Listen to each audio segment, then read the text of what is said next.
আসসালামু আলাইকুম। আপনারা যে যেখান থেকে আমার ভিডিওটা দেখছেন, আপনাদের সকলের প্রতি রইল আমার পক্ষ থেকে দোয়া আর ভালোবাসা। আজকে আপনাদের সামনে আমি সুন্দর একটা প্লেটার নিয়ে চলে আসলাম। এই প্লেটারের রান্নাটাও আপনাদের সামনে তুলে ধরবো, আর সেই জন্যই আপনাদের কাছে রিকোয়েস্ট করব আমার ভিডিওটা দেখে একটি লাইক দিয়ে দেখে নেবেন, আর সাবস্ক্রাইব করে অল বাটনে প্রেস করে রাখবেন। যারা অলরেডি করে রেখেছেন তাদেরকে অসংখ্য অসংখ্য ধন্যবাদ জানিয়ে আমি আমার কাজটা শুরু করে দিলাম, আমার রান্নাটা শুরু করে দিলাম। প্রথমে আমি ডিম ফ্রাই করে নিলাম। 2টা ডিম এখানে ফ্রাই করে তারপরে তারপরে অন্যান্য কাজগুলি করে নিব আমি। আর পোলার চালটা ধুয়ে সুন্দর করে ছেঁকে নিয়েছি। আর এখানে আমি তেল দিয়ে পেঁয়াজটা বেশি লাল হয়ে গেছে, কিন্তু বেশি লাল করা যাবে না। ফ্রাইড রাইস রান্না করার সময় সাদা করে করলে রাখলেই ভালো, কিন্তু একটু লাল হয়ে গেছে, কিন্তু সমস্যা নেই। ফ্রাইড রাইসটা তো একটু লালচে আকার ধারণ করবেই, সেই জন্যই পেঁয়াজটা ভাজা ভাজা হলেও কোনো সমস্যা নেই। তবে চালটা আমি খুব সুন্দর করে পোলাও চালের মতন আমি ভেজে নিব, খুব ভালো করে ভেজে নিতে হবে। আর সেই ভাজার পর আমি গরম পানিটা দিয়ে দিলাম। গরম পানিটা দিয়ে দেওয়ার পর আমি এখানে সব ধরনের সব কিছু দিয়ে দিব। আর যেমন ফ্রাইড রাইস করার জন্য আলাদা করে 60% বা 70% সিদ্ধ করে ছেঁকে নিতে হয়, আর এই ফ্রাইড রাইসটা এইভাবে রান্না করলে আপনার আর ছেঁকে নিতে হবে না।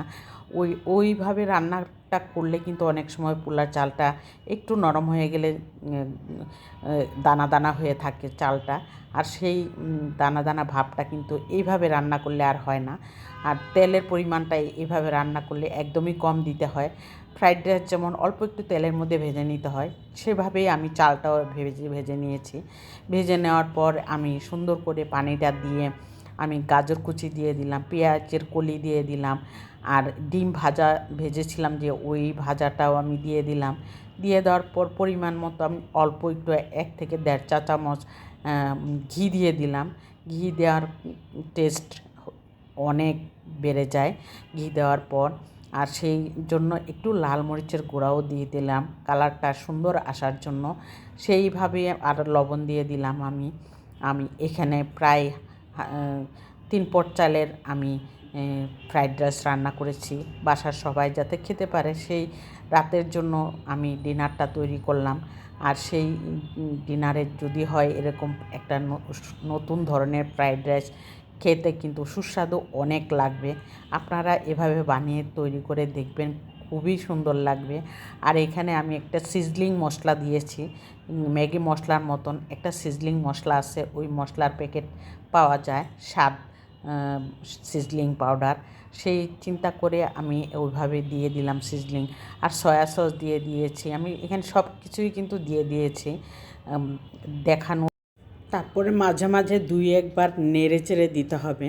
আর দেখুন এখন প্রায় হয়ে গিয়েছে আমার ফ্রাইড রাইসটা। কেমন হয়েছে, কেমন ঝরঝরে হয়েছে। পানির পরিমাণটা কিন্তু পোলার চাল যতটুকু পানি দেওয়া হয় তার থেকে হাফ কাপ বা 1 কাপ পানি কম দিতে হয়, কারণ ফ্রাইড রাইস রান্না করলে খুব অল্প পানিতেই হয়ে যায়, ঝরঝরে হয়। আর এটাই আমার ফ্রাইড রাইস রান্নার নিয়ম ছিল। আর এখানে আমি তন্দুরি চিকেনটা বানিয়েছি। প্রথমে আমি চিকেন বাসায় বানালে কিন্তু সিদ্ধ করে নিতে হয়, কারণ ভিতরে একটা হাড়ের মধ্যে রক্তের একটা কালার চলে আসে যদি সিদ্ধ করে না নেওয়া হয়। আর সেই জন্য আমি হলুদের গুঁড়া, মরিচের গুঁড়া, ধনিয়ার গুঁড়া, ভাজা জিরের গুঁড়া, আদা রসুন পেস্ট দিয়ে আমি একটু চিকেনটাকে সিদ্ধ করে নিয়েছিলাম। তারপর আমি সুন্দর করে ভেজে নেওয়ার সময় টমেটো সস দিয়ে দিলাম একটু ভাজা হওয়ার পর। আর সেই কালারটা এত সুন্দর আসে,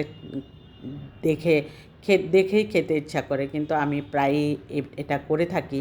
এভাবে আমি রান্না করে ফ্রাইড রাইস আমার পরিবারকে পরিবেশন করার জন্য আমি একটা প্লেটার সাজিয়ে নিয়েছি, আর সেই প্লেটারটা আপনাদের সামনে তুলে ধরেছি।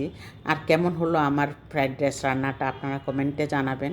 আর আজকে এরপর দিনের বেলা আমার যখন খালা এসেছে বাসায়, তখন বলল যে পর্দাগুলি রোজার মধ্যে কিন্তু ধোয়া হয়নি আমার, সেই জন্য আমি এখন ভাবলাম যে রোজা চলে গেছে, এখন পর্দাগুলি সব ধুয়ে নিলে আর কোনো ঝামেলা হবে না। সেই জন্য আমি আমার ছোটো মেয়ের বেডরুমের পর্দাগুলি আমি খুলে আমি আর আমার খালা দুইজন মিলেই কিন্তু কাজগুলি করতে হয়।